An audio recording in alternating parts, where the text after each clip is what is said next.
Terra, há 3 anos atrás não se falava em vídeo vertical.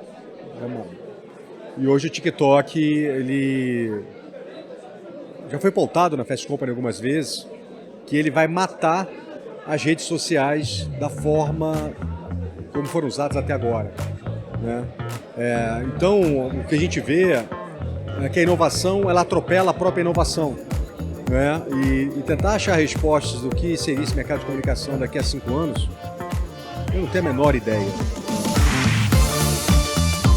Olá pessoal, eu sou o Rodrigo Terra, sou o diretor executivo de negócios de estratégia da Monk, sócio da Monk, e a gente está aqui hoje no evento do Cubo Conecta, falando com pessoas do mercado, conversando com gente interessante, gente importante, startups e empresas do Cubo. Estou aqui agora com meu grande amigo Marcelo Lobianco, também carioca, não sei se se depõe a favor ou contra, vamos saber. E vamos falar um pouquinho, o Marcelo é CEO da Fast Company, uma das revistas, magazines ou produtoras de conteúdo mais importantes do mundo. O Marcelo é responsável por ela no Brasil. E eu queria entender um pouco da proposta de valor, de como você quer conduzir a Fast Company daqui para frente. Eu sei que tem um modelo que vem de fora, mas o toque brasileiro sempre faz diferença. E eu queria primeiro que você se apresentasse, falasse um pouquinho de você. Legal, Terra, obrigado. Eu sou Marcelo Lobianco, tenho quase 30 anos de trabalho duro na indústria de comunicação e marketing brasileiro. Resolvi trazer a Fast Company para cá no meio da pandemia, né, num momento de ressignificar minha carreira, né. E por que a Fast Company? Eu comecei a trabalhar com digital muito cedo. Em 1996, eu fui no primeiro evento de internet, chamado Internet World, em Nova York.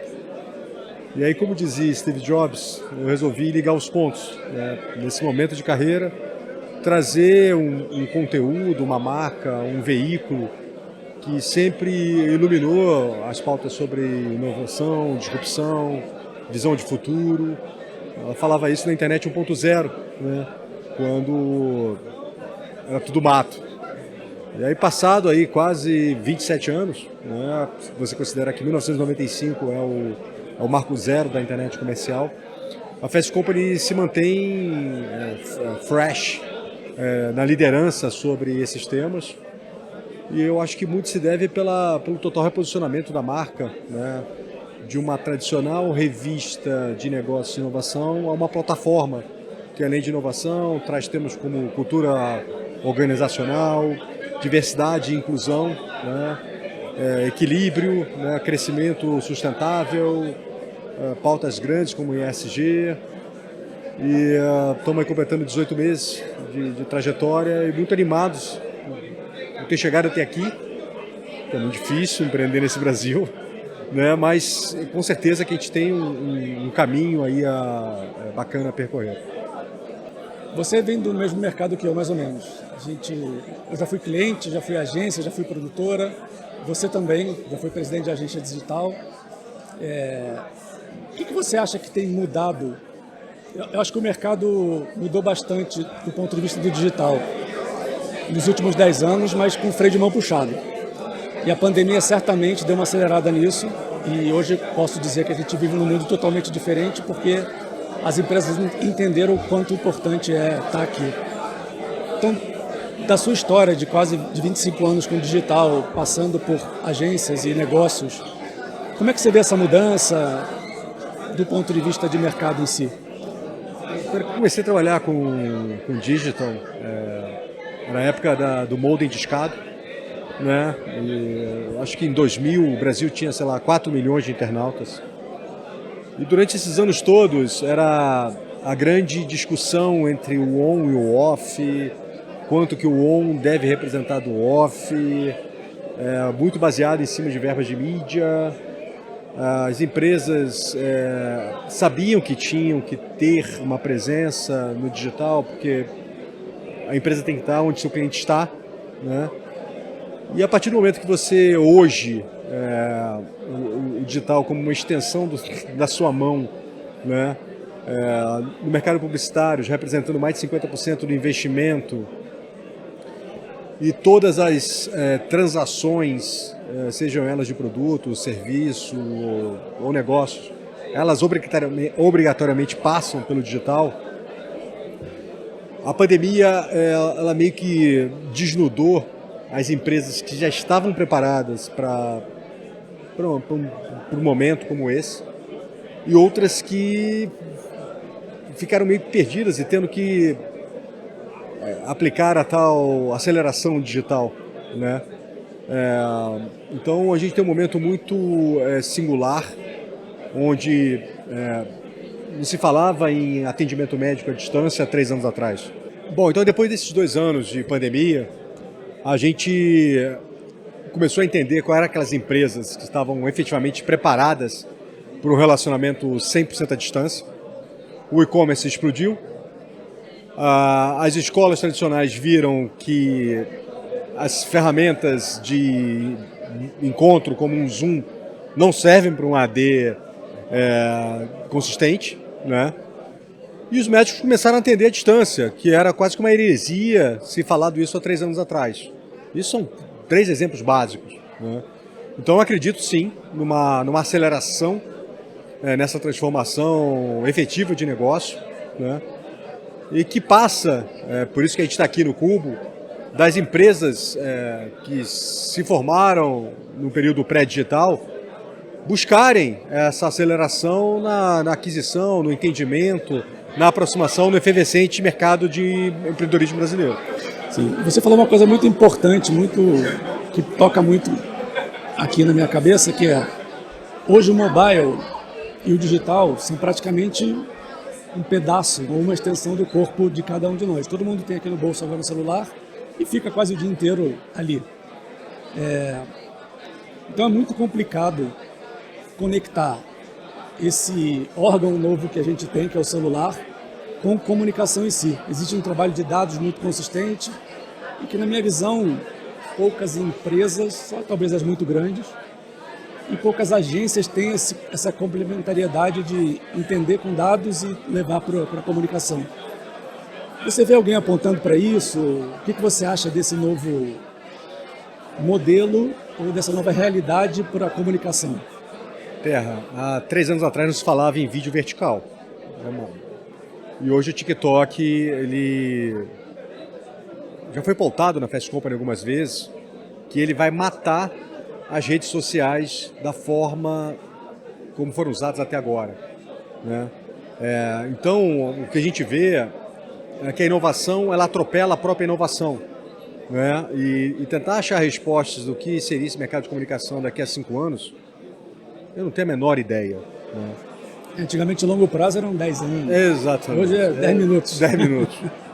Então, se você olhar no cenário da comunicação brasileira, você tem ainda algumas agências performando no modelo dito tradicional, né? Grandes filmes, prime time da Globo, a própria Globo buscando uma reinvenção significativa, todo mundo parando para ver Pantanal, né? É uma inovação dentro do modelo praticado durante os últimos 50 anos da própria Globo. E do outro lado, o Out of Home muito, muito forte, né? E também integrado com mobile, tendo hoje uma possibilidade de mensuração que não tinha. O que precisa, na minha opinião, é os criativos entenderem que a comunicação vai além dos filmes de 30 segundos, né? Que pensar em posts de rede social e pensar numa estratégia always on e diária e fazendo teste AB para falar de forma ajustada com os diferentes públicos que o seu cliente tem, é uma necessidade básica e essencial para a efetividade, para você conseguir ter um impacto contínuo e relevante com o seu cliente. Porque ele está lá, sim, vendo o break do Pantanal, cara, mas ele está com o celular do lado e está 24 horas por dia com ele ligado, né? Então, é uma mudança profunda de mindset do formato grande Spark para um formato conversa contínua. Sim. É muito mais sobre relacionamento e intimidade do que sobre... E personalização, né, na medida do possível, né, porque você tem toda a segurança de dados, né, mas você consegue entender os perfis dos seus diferentes tipos de público. Né? E menos sobre campanhas que muitas vezes são brilhantes, mas que aparecem e somem. Né? Sim, sim. E como é que essas campanhas elas funcionam numa conversa a longo prazo? Que não é pegar a campanha e botar no YouTube. Do jeito que foi para a TV. Do jeito que foi para a TV. Eu estou pensando aqui agora com o nosso papo que, inclusive, o digital traz menos risco para o anunciante. Porque quando você aprova uma campanha, e eu já aprovei algumas, já estive sentado na cadeira do head, o responsável pelo marketing, você aprova uma campanha com uma produção cara, um alto investimento de mídia, e que você tem a percepção, através de pesquisa, de entendimento do seu negócio, de entendimento do consumidor, mas você vai um mês, 15 dias, 20 dias, botar alguns milhões que pode ou não dar certo. Então é um risco grande, um grande volume de dinheiro. O digital, não, é comer pelas beiradas, no longo prazo. Você tem os espasmos de criatividade também que trazem a sorte do buzz que eventualmente você consegue, mas que vão trazendo uma relação de longo prazo e menor custo, talvez, do que o risco eventualmente de fazer um grande flight, né? Eu acho que muda um pouco esse negócio. Aí voltando sobre a Fast Company, a Monk, eu posso me dizer, e a Fast Company, e você também, desde que eu te conheço, a gente sempre trabalhou com inovação. A gente sempre esteve no agora, sempre aprendeu com o passado, mas eu posso dizer que a gente sempre teve um passo à frente. E é muito difícil para quem está um passo à frente convencer quem está vindo atrás de que o novo pode mudar, porque o ser humano tem uma questão de ficar no lugar, na zona de conforto, que é muito do ser humano, muito natural. Então existe todo um processo de convencimento de que o futuro ou uma nova ousadia pode fazer muita diferença. E todo o conteúdo que eu leio da Fast Company é muito didático e aponta os caminhos do futuro. Então, como é que vocês montam essas pautas? Como é que vocês veem a questão de cultura? Eu leio bastante. Cultura, diversidade, negócios, tecnologia, comunicação. Como é que você se posiciona como pessoa e como empresa para puxar o pessoal para o que vem por aí? Eu não vou conseguir responder sobre todos esses temas. Mas semana passada eu estive no Hacktown, né, e aí me convidaram para dar uma palestra. Aí eu parei, eu pensei e falei, cara, com a história que eu tenho de experiência profissional, qual seria o extrato que eu poderia levar para a discussão, né? E aí, lembrando, né, eu trabalhei em 13 empresas durante minha vida, né? Tem headhunters que se coça, só eu ouvi isso. Mas eu sempre procurei pautar a minha carreira num tripé que era desenvolvimento, né? Se eu estou aprendendo, se eu estou evoluindo, se eu tenho desafio.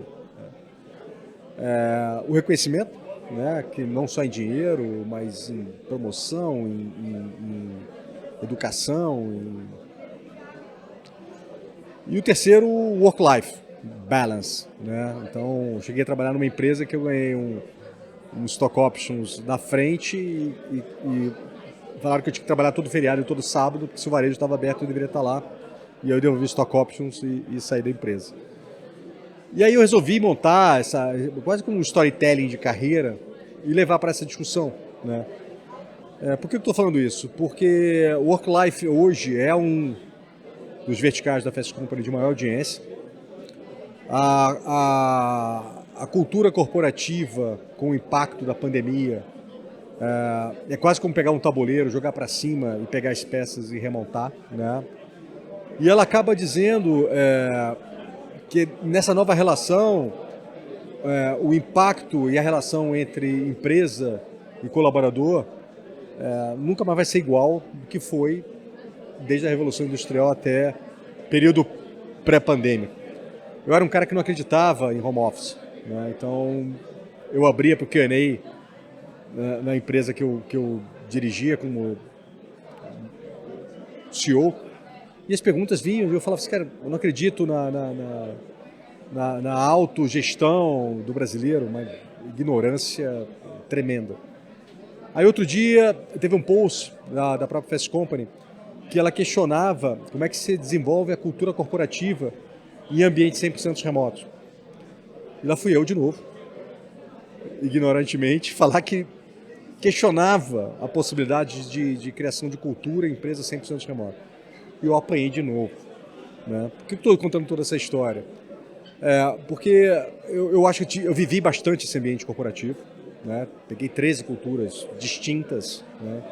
Tive 13 chefes, tive 13 controles acionários, 13 pares, 13 times diferentes embaixo de mim. Estou num veículo de inovação que ilumina o futuro, etc.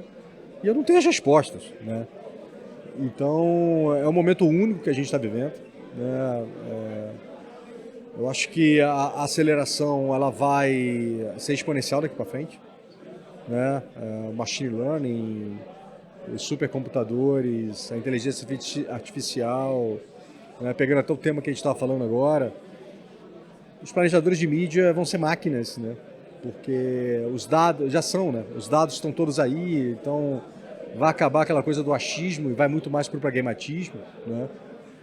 E aí onde é que entra a arte da publicidade, né? Onde é que entra a criatividade, o humanismo para fazer a diferença, né? Uma das coisas que mais me impactaram recentemente, trazida por um nosso colunista Mauro Cavaletti, que apresentou um beta, foi o DALL-E, né? E aí a discussão entre a comunicação e o spark criativo gerado pela máquina versus a inspiração humana, né? E eu também não tenho resposta sobre isso, né? Então, acho que a gente está num momento de descoberta, de entendimento e de rápida tomada de decisão, né? Para seguir o jogo. Né? Eu trabalhei em agência, mais de uma, fui cliente e acredito muito na questão de gestão por dados. Que 99%, se não 100% dos criativos falam, cara, isso me amarra. Porque ainda acontece, mas era muito mais forte no passado, o criativo quer ter uma ideia sem amarras. E é papel do atendimento, do planejamento, tentar cercar um pouco, a gente sabe, mas é criar sem amarras. Pelo papo que a gente está tendo aqui, eu acredito também que o digital e a gestão de informação, dados e resultados é o melhor briefing do mundo. Porque, de fato, você tem referências sobre comportamento, gênero, awareness da marca, pontos positivos e pontos negativos, que se você transformar isso num briefing inspirador para o criativo, vai ser muito mais legal. Então, essa também é uma mudança de comportamento. Eu acho que as grandes agências também têm que pensar a partir do volume de dados, da informação e da inteligência que a gente consegue ter para poder ter a extensão do corpo, que é o digital e o mobile, como você fala, e ter várias ações criativas incríveis que vão só aumentar a audiência e manter a audiência ao longo do tempo. Que é isso que todo mundo quer, na verdade. E a partir do crescimento do público, gerando negócios, upsell e por aí vai. Bom, eu queria perguntar, a gente sempre fecha aqui, eu não sei se você quer falar mais alguma coisa, falar um pouquinho... Não, estou tranquilo. Dos próximos passos da Fast Company. O próximo passo, a gente vai fazer o evento, o Innovation Fest, aqui mesmo, no Itaú, nos dias 9 e 10 de novembro. Legal. Vai ser a primeira oportunidade da Fast Company encontrar o mercado de forma presencial. Até então, foi lançado no meio da pandemia, foi tocada no meio da pandemia. Eu tive a primeira reunião presencial com o time há uns 45 dias atrás. Né? E agora a gente vai receber o mercado e vamos fazer um evento bem positivo, bem diverso, né? Com vários temas. Então, inspirador, como sempre. Espero. Pergunta final que a gente faz, sempre brinco, na verdade não é uma pergunta, são duas. Eu queria que o Lobianco desse um conselho, na verdade são dois conselhos, para uma pessoa que você conheceu agora, sobre a vida, sobre o profissional, o que vem na sua cabeça agora? Uau! Cara, uma coisa que eu aprendi muito, né, e eu vim no mercado onde você tem que tomar muito cuidado, porque você, em vários momentos você está numa vitrine, né, você está em alta exposição, é que your ego is not your amigo, né? Então, eu acho que em algum momento me achei o melhor executivo digital do mercado. Don't give a shit. Não significa nada. Isso você vai aprendendo com a idade. Então, por melhor que você seja, né? Seja humilde, ouça mais do que fale, né, cara? E o momento que você está em alta, o momento que você pode estar em baixa, não deixe o ego te dominar. Eu acho que é um aprendizado de vida. Né? Incrível. E o segundo? Cara, o segundo, eu sempre considerei um cara muito ansioso, né? Tentando sempre olhar o próximo passo, 3 empresas durante a vida. E eu acho que é mais que viver o momento, né? Eu acho que o momento ele é muito precioso, né? Então, eu acho que é uma outra dica. Né? Hoje eu tento viver cada minuto, né? Me concentrar, entender o que está acontecendo, experimentar, né? E curtir a jornada, né? Se todo mundo falar onde é que está a felicidade está na jornada, não está no você ganhar na Mega Sena ou você mirar para ir para as Ilhas Gregas, né? Você está no que você vai se preparar para chegar lá. Legal. Bom, cara, muito obrigado. Não, prazer. Você é um cara que eu admiro há muito tempo, que é referência para mim. Só tem um defeito, né, você, né? Você também. Aí vamos entrar na seara do futebol. Tricolor. Rubro-negro. Mas eu digo que a nossa relação é normal, né? Total. Hoje em dia. E obrigado, vida longa Fast Company. Muito obrigado. Eu queria te agradecer. Já agradeci para a pessoa, mas pelo quanto de inspiração e direcionamento a Fast Company dá na minha vida. Muito bom. Tá? É muito importante saber disso. E quero contar contigo, conte comigo, conte com a Monkey para parcerias futuras, certamente, conteúdos futuros, porque a gente tem muita sinergia de pensamento. Total. Isso faz muita diferença. Tamo junto. Obrigado, cara. Obrigado. Um abraço. Um abraço.